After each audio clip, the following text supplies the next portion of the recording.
வணக்கம், என் பேர் கோதைநாயகி. நான் திருநெல்வேலியிலேருந்து வரேன். வணக்கம் சார். வணக்கம். நான் முனைவர் கே நடராஜ் ஒட்டஞ்சத்திரம். குரு பிரம்மா அஸ்ட்ரோ சேனலுக்காக இந்த வீடியோ கோதைநாயகி கேட்டாங்கிறதுக்காக இந்த புதுசாக ஒரு வீடியோ போடுறேன். அதனால் உங்களுக்கு மீண்டும் ஒரு வணக்கத்தை சொல்லி பேட்டியை தொடரணும். சார், செவ்வாய் கிரகம் அப்படிங்கிறது ஒரு மக்களிடையே ஒரு பயமுறுத்தக்கூடிய கோளாவே இருக்குது. இப்போ செவ்வாய்க்கிழமை எந்த ஒரு நல்ல விஷயமும் செய்ய மாட்டேங்கிறாங்க. அதே மாதிரி பார்த்தீங்கன்னா, செவ்வாய் தோஷம் அப்படிங்கிறது ஒரு கல்யாணத்துல ஒரு பெரிய பங்கு வகிக்கிறது. செவ்வாய் தோஷங்கிறது உண்டா? இப்போ நாடி முறையில பார்க்கும்போது செவ்வாய் அப்படிங்கிறது கணவன் ஸ்தானத்தை குறிக்குதுன்னு நம்ம படிச்சிருக்கோம். இதுல செவ்வாய் அப்படிங்கிறது ராகு கோச்சார ராகு தொடும் போது கணவனுக்கோ இல்ல சகோதரனுக்கோ கண்டம் இல்ல மரணம் அப்படிங்கிற மாதிரி ஒரு இது வருது. இப்போ மீனத்துல ராகு தான் இருக்கிறாரு, கோச்சார ராகு இருக்காரு. மீனத்துல பொதுவாக வந்துட்டு இருக்காரு. கோச்சராகவும் வந்துட்டு இருக்காரு. இப்ப பிறப்பு ஜாதகத்துல மீனத்துல செவ்வாய் இருக்கிறவங்களுக்கு எல்லாத்துக்குமே இந்த அவங்களோட ஜாதகப்படி கணவனுக்கோ இல்ல சகோதரனுக்கோ பாதிப்பு ஏற்படுமா? செவ்வாய் மீனத்துல மட்டும் இல்ல, அதுக்கு திரிகோண ராசியான விருச்சிகம் அல்லது கடகம் இதுல இருந்தாலும் பாதிப்பு சொல்லலாம். இதுல நேரடியான பாதிப்பு கூட இருக்கு. செவ்வாயினாலே மக்கள் பயக்கிறாங்கன்னு மட்டும் இல்ல, செவ்வாய்ங்கிறது தோஷம்ங்கிற மாதிரி சொல்றாங்க. செவ்வாயை பற்றின ஒரு மேட்டர் நான் கடைசியில் சொல்கிறேன். இந்த இது ஒரு 4-5 நிமிஷம் கழிச்சு முடியும் போது அது எந்த அளவுக்கு மக்கள் அதில் பாதிக்கப்படுறாங்கிற என்னுடைய அனுபவத்தையும் நான் கடைசியாக சொல்கிறேன். செவ்வாய்ங்கிறது தோஷம்தான். என்ன தோஷம்னா சந்தோஷம். ஏன்னா மக்களுக்கு செவ்வாய்ங்கிறது திருமணக்காரங்க நாடியில். செவ்வாய் என்பதன் திருமணக்காரன், திருமணத்தை செய்து வைப்பேன் செவ்வாய் தான். செவ்வாய் தான்ங்கிறது ரத்தம்ங்கிறது உங்களுக்கு தெரியுமா? ரத்த ஓட்டம் இல்லைன்னா மனுஷன் என்னவன்? உணர்ச்சிகளே இருக்காது, கோபம் வராது, ஒரு ஒரு ஒரு பசியை உணர்வே தூண்டாது, உணர்ச்சிகளே அடிபட்டு போயிடும். அப்புறம் உணர்ச்சிகள் அடிபட்டால் மனுஷனாவே இல்லாது. அப்போ செவ்வாய் என்பது அதி முக்கியங்கிறது முக்கியம். ஆனால் மக்கள் 4ஆம் வட்டத்தில் எப்படி நம்ம போன தடவை இது அச்சய திருதியை பற்றி பேசி அத்திவரதை பற்றியெல்லாம் பேசணுமோ அதே மாதிரி தான் இப்போ செவ்வாய்ங்கிறது மக்களுக்கு மிக மிகுந்த விழிப்புணர்வுகள் தேவைப்படுதுங்கிறது சொல்கிறேன் நான் இதில். ஆனால் நீங்கள் சொன்ன கேள்வி நம்ம நாடியில் பாடம் படிச்சிட்டோம்.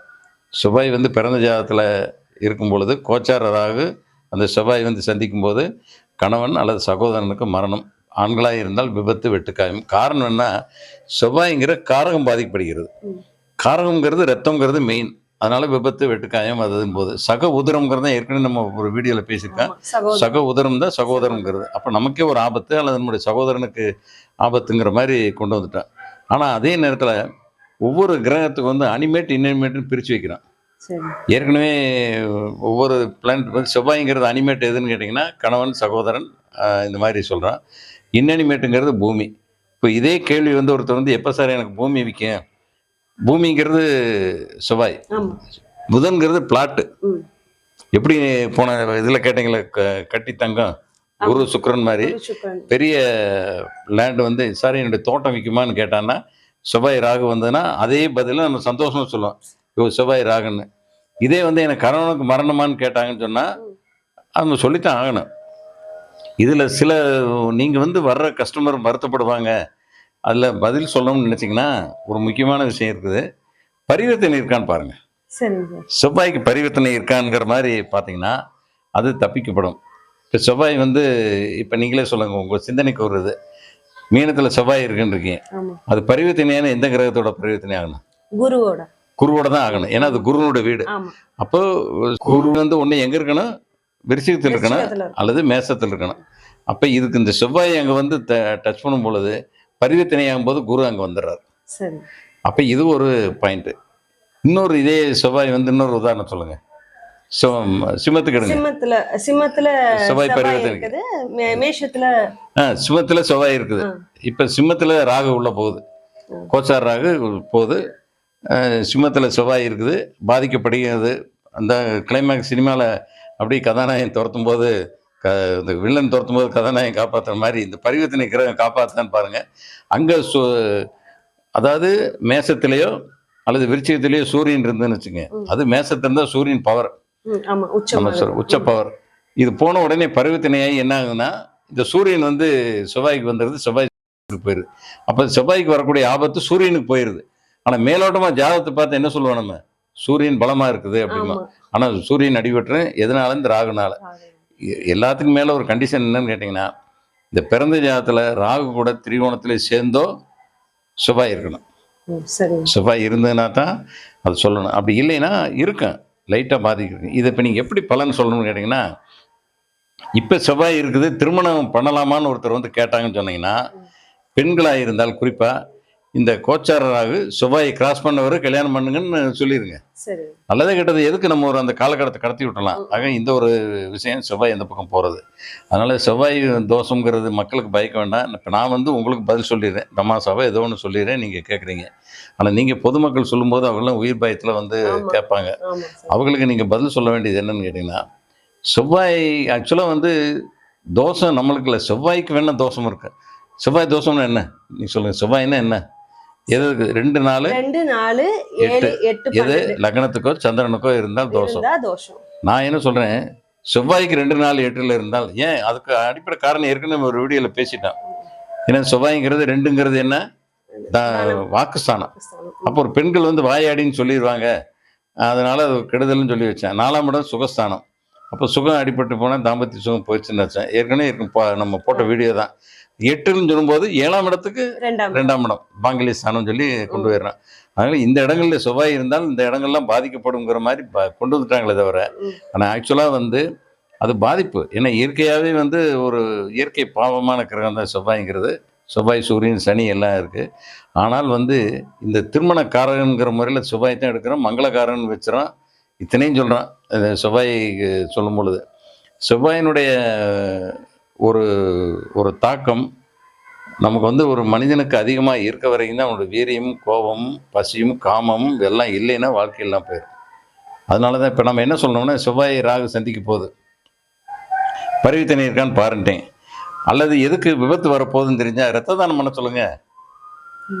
செவ்வாய் ராகு சந்திக்கும், செவ்வாய்ங்கிற ரத்தம் தானே பாதிக்கப்படுது, சகோதரன் அது பாதிக்கப்படுது. அதை நம்ம என்னைக்கு சந்திக்க போகுதுன்னு தெரியுமில்ல. இப்போ எந்த டிகிரி என்னைக்கு வந்து சந்திக்க போதோ அதுக்கு கொஞ்சம் ஒரு நாளைக்கு முன்னாடி, ஒரு மாதத்துக்கு முன்னாடி கூட என்ன ஜாதகம் கிரகங்கள் கொஞ்சம் முன்ன பின்ன இருந்தால் கூட இப்போ ரத்தத்தை தானம் பண்ணிட்டோம்னா ரத்த தானம் பண்ண மாதிரி நம்ம போயிடும். அதனால் இது ஒரு ரெமெடி மாதிரி தான். அது பரிகாரம் என்னன்னு கேட்டாங்கன்னா, கோயிலை சுற்றுன்னு சொல்லலாம். ரத்த தானம் வயசான 60 70 வயசு எங்களை மாதிரி ஆளுக்கு ரத்த தானம் பண்ண முடியாது. அப்போ அவங்கெல்லாம் வந்து என்ன செய்வாங்கன்னா, பூமி தானம் செய்யலாம். செவ்வாய் வந்து பூமி தானம் செய்யணும். தானம் பண்ணுவானே, யாரால பண்ண மாட்டாங்க. அப்போ என்னன்னா, ஒரு கோர்ட்டு கேஸ் வருது, நீ வந்து தானம் பண்ணு, பதிலுக்கு கவர்மெண்ட் வந்து ஒரு இடத்த எடுத்து பாலம் கட்டுறேன், ரோடு விரிவாக்கம் பண்ணுறேன் அப்படின்னு எடுத்தா ஃபைட் பண்ணக்கூடாது. கவர்மெண்ட் என்ன காம்பன்சேஷன் கொடுக்குறான்னு வாங்கிக்கலாம். அல்லது பங்காளிகளுக்குள்ள ஒரு பாக பிரிவினை அதுன்னு வந்ததுன்னா, சுக்கிரன் நீ வீடு எடுத்துக்க, நீ தோட்டத்தை கொடுத்துறேன்னா தோட்டத்தை கொடுத்துட்டு மேற்கொண்டு பணம் வாங்கிக்குவாங்க. அந்த மாதிரி விஷயங்களை பண்ணிக்கலாம். செவ்வாய்க்கு தான் தோஷம். செவ்வாய்க்கு தோஷம் அப்படிங்கிற மாதிரி வருது. செவ்வாய் ஏன் இந்த மாதிரி சொன்னாங்களா என்னன்னு தெரியல. செவ்வாயை வெறுவாயான்னு சொல்லி எல்லாம் மக்கள் பழமொழியில் ரொம்ப அழகாக சொல்லி சொல்லுவாங்க. அடுத்தது என்னன்னா, வேற என்ன கேட்டீங்க செவ்வாயில? சார் இப்போ செவ்வாயை வந்து ராகு தொடும்போது, கோச்சார ராகு தொடும்போது நமக்கு வந்து பிரச்சனையான்னு கேட்டா நீங்க அதுக்கு விளக்கம் நல்லா கொடுத்தீங்க. இப்போ சில ஜாதகத்துல செவ்வாய் ராகு சேர்ந்தே இருக்கும், அதுதான் முக்கியம். செவ்வாய் ராகு சேர்ந்து இருந்தா தான் இது கண்டிப்பா பிழைக்கும். மற்ற நாள்ல சேர்ந்து இல்லைன்னா பெரிய, ஏன்னா எல்லாருக்கும் சுத்திக்கிட்டு தான் இருக்கு செவ்வாய். எல்லாரும் விபத்து வருது, எல்லாரும் கணவன் இறந்துறது இல்லை, அந்த மாதிரி வர்றதில்ல. இல்ல இப்படி உள்ள ஜாதகத்துக்கு எப்படி நம்ம மேட்ச் பண்றது? மேட்ச் அது ரொம்ப சிம்பிள், ஏற்கனவே பேசியிருக்கேன். இப்போ எப்படி செவ்வாய் வந்து கணவன் பாதிக்கப்படுகிறது ஒரு மனைவி ஜாதகத்துல செவ்வாய் அப்படின்னு சொல்லும்போது, யாரோட சேர்த்திடக்கூடாதுன்னா, மனைவியை பிரியக்கூடிய அமைப்புள்ள ஒருத்தனோட சேர்த்திடக்கூடாது. இங்க கணவனை பிரிகிற அமைப்பு இதுல இருக்குது. அங்கே மனைவி பிரியிற அமைப்பை சேர்த்துடக்கூடாது. மனைவி பிரியிற அமைப்புனா மனைவினுங்கிறது சுக்கிரன், சுக்கிரனோட ராகு சேர்ந்துருக்கூடாது, அல்லது திரிகோணத்தில் இருக்கக்கூடாது. இதான் அதனுடைய பாயிண்ட்டு. அப்போ அந்த மாதிரி எடுத்துக்கிட்டிங்கன்னா இதுக்கு பொருத்தம் பார்க்கும்போது நீங்கள் ரொம்ப முக்கியமான விஷயம். அதேமாதிரி ஆண் ஜாதகமே வந்துன்னு வச்சுக்க, ராகுவோட சுக்கிரன் சேர்ந்துருந்தா நீங்கள் பெண் ஜாதகத்தில் ராகு இருக்கக்கூடாது. ராகு பதில கேதுவும் அப்படி போட்டுங்க. கேது அந்த மாதிரி இருந்தனா எல்லாத்துக்கும் மேலே வந்து ராகு வந்து டிகிரி கூடவும் செவ்வாயோட டிகிரி கம்மியாக இருக்கணும். மாறி இருந்தால் எந்த ப்ராப்ளமும் இல்லை. நீங்கள் ஒரு ஜாதகம் கொடுத்தீங்க, இப்போ மீனத்துலேன்னு பொதுவாக சொல்லிட்டீங்க. சப்போஸ் இப்போ செவ்வாய் வந்து அவங்க பிறந்த ஜாதகத்தில் ரேவதியிலிருந்து இன்னைக்கு ராகு ரேவதி தாண்டி கீழே உத்திரட்டாதிக்கு வந்துட்டு இருக்குது. அப்போ பாதிக்காது. தலைகீழ வரும்போது தலையில அந்த டிகிரி சந்திக்குதான்ங்கிறத பார்க்கணும். திரிகோணத்தில் இருக்க தூக்கி இப்படி இங்கே வச்சுக்கலாம். இதுதான் ஒரு இது. இன்னொரு முக்கியமான விஷயம் என்னென்னா, செவ்வாய் என்பது மக்களை எப்படி பாதிக்குது அப்படின்னு சொல்லி கேட்டிங்கன்னா, ஒருத்தர் நான் வந்து ரூம் வச்சுருக்கேன். கவர்மெண்ட் ஒரு பெரிய ஒரு ஹாஸ்பிட்டல், கிறிஸ்டின் ஹாஸ்பிட்டலில் நிறைய டெலிவரி ஆகும். குழந்தைங்க பிறந்து நேராக வந்து ஜாதகம் பார்க்கணும் அப்படின்னு சொல்லி குழந்தையோட தாத்தா பாட்டி ரொம்ப பெருமையாக இருக்குது, வீட்டுக்கு வருவான் திசுன்னு. அவங்க வருவாங்க வந்து ஒரு சும்மா ஒரு பிரிண்ட்டு தானே, ஒரு குறிப்பு தானே, ஒரு 30 ரூபாய்க்கு ஒரு பிரிண்ட்டு தான் போடுவான். அதை பிரிண்ட்டு போட்டால் அதை எடுக்கும்போதே அந்த பிரிண்ட் மேலே வரும்போதே கம்ப்யூட்டர் வச்சுருக்கிறவங்களுக்கு தெரியும். அந்த சர்ட்னு வரும்போது நம்ம இந்த பேப்பர் அலைன்மெண்ட் சரியாக இருக்கா, டேட்டு சரியாக கொடுத்தான்னு பார்ப்போம். அவன் எட்டி பார்த்துக்கிட்டு எங்கள் செவ்வாய் இருக்குதா அப்படிமா. எங்கடா செவ்வாய் இருக்குதா, நம்ம ரோட்டை பார்க்குற மாதிரி இருக்கு. அப்புறம் அங்கே செவ்வாய் இருக்குதா அப்படின்னு கேட்பேன். அப்புறம் சரி இந்த ஆள் விளக்கம் சொல்லலாமா, புரிஞ்சு பேசுகிறாங்களா புரியா பேசுகிறாங்களா, நம்ம வந்து இப்போ நீங்கள் கேட்குறீங்க நான் பதில் சொல்கிறேன். அவங்களுக்கு ஊர்வலம் சொல்லி வச்சுருக்கான்ல, குழந்தை இப்போ தான் பிறந்திருக்குது, இப்போவே செவ்வாய். அப்போ நான் எடுத்து என்ன சொல்லுவேன், முதல்ல ஜாதகம் வந்து குழந்தை பிறந்திருக்கு, சந்தோஷப்படுங்க, ஆனா பொண்ணா குழந்தைய கொஞ்சங்க வீட்டில். இப்போவே அதுக்கு செவ்வாய் தோஷம் இருக்குதா, கல்யாணம் பண்ண போகிற மாதிரி ஏன் பார்க்குறீங்க, அனுபவிக்கிறதே தாண்டுறீங்களே, குழந்தை பருவத்தை அனுபவிங்கன்னு சொல்லுவேன். அது மாதிரி செவ்வாய் வந்து இருக்குதான்னு அப்படி பிரிண்ட் மேலே வரவே கேட்பாங்க. இல்லைங்க செவ்வாய் பரிவர்த்தனை செவ்வாய் இருக்குது, இல்லை செவ்வாய் வந்து உச்சநீசம் விதிவிலக்கில் குரு பார்க்குது, அதெல்லாம் இல்லை தம்பி, செவ்வாய் இருக்குதா இல்லையா அப்படின்னு சொல்லி சொல்லுவாங்க. இருக்குதுங்க, ஆனால் சரி இவர்கிட்ட நம்ம வாக்குவாதம் பண்ண முடியாது, அவர் நான் ஏமாறுறதுக்கு தயாராக இருக்குங்கிறான்ட்டு, இல்லைங்க எனக்கு இந்த பிரிண்ட்டுக்கு மட்டும் காசு கொடுத்துருங்க, இது சொல்கிறதுக்கு வேற ஒரு ஜோசியர் இருக்கார், அவரை போய் பாருங்கள், அவர் வந்து நல்ல விளக்கம் சொல்லுவாருன்னு. ஆனால் அந்த ஜோசியர் நம்ம நண்பர் தான், கூப்பிட்டு சொல்லிடுறேன், இந்த மாதிரி வந்தாருப்பா இப்படி சொன்னாங்க அப்படின்னு. சரி அனுப்புங்க அப்படின்னாரு. அங்கேயும் போய் எவ்வளோ செலவானாலும் பரவாயில்ல, இந்த ஜாதகம் பார்த்து நீ சொல்லுங்கள், அவர் கீழே கேட்டால் பிரிண்ட்டு தான் போட்டு தருவேன், பலன்லாம் சொல்ல மாட்டேன்னு சொல்லிட்டாரு அப்படின்னு சொல்லி அவர் சொல்லிட்டாரு. வாங்க பரவாயில்ல, ஏன்னா இவர் வந்து என்ன சொன்னாலும் அவங்கள திருப்தி ஆகாது. இதுக்கு ஒரு கதை சொல்கிறேன் நான், இது ஏன் திருப்தி ஆகாதுன்னு. அவன் வந்து சரிங்க கொஞ்சம் செலவாகும், ஊருக்கு போயிட்டு ஒரு 10 நாள் கழிச்சுவாங்க, எவ்வளோ ஆகும், 4000 ரூபா வரும். நான் வெறும் 30 ரூபாய் தான் போட்டு கொடுத்தேன், 4000 ரூபா ஆகும்பார். போயிட்டு வருவார், செவ்வாய் நோட்டில் எழுதுவார், எழுதிட்டு செவ்வாய் இல்லை ஜாதகத்தை குறிச்சிட்டு செவ்வாய்ங்கிற கிரகத்தை போடாம விட்டுருவார், 8 தான் இருக்காங்க. ஏங்கன்னு வந்து செவ்வாய் இல்லைங்க எடுத்தாச்சு அப்படிம்பார், ரொம்ப சந்தோஷங்க அப்படின்ட்டு போகிறார். அப்போ இப்படி இருக்கிற மக்கள், இது ஏற்கனவே வேற ஒரு கதைகளையும் கேள்விப்பட்டிருக்கீங்க. ஒருத்தன் வந்து தூங்கிட்டு இருக்கப்ப கனவுல வந்து பூனையை முழுங்கிட்டு மாதிரி கனவு கண்டான். இதுக்கெல்லாம் கேள்வி கட்டதான் அது. அவன் கனவு இன்னும் வயிற்றுக்குள்ளே போயிடுச்சுன்னு கத்துறேன்.